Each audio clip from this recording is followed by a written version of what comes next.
Општина Чешиново Облешево го одбележа денешниот ден 17 март, денот на формирањето на Црвениот крст и денот на крводарителството со доделување на 25 социјални пакети со храна за социјално загрозени семејства од општината.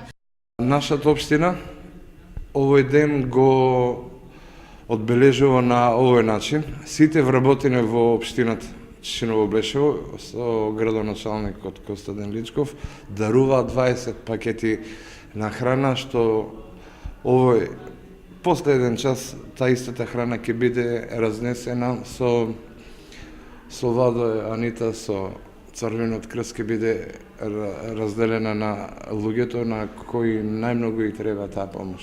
Имаме некаде околу 40 и кусур луѓе, бројката е горе-доле задоволува. Ова активност се организираше во соработка со Општинската организација на Црвен крст и градоначалникот Костадин Личков. По повод денешниот ден, градоначалникот Костадин Личков оствари прием на делегација од крводарители и волонтери на Општинската организација на Црвен крст Кочани. Со овој хумен гест се подигнува јавната свест за грижа кон оваа група на граѓани. Општина Чешиново Облешево и натаму ќе организира акции за помош и ќе им излегува во пресрет на овие семејства.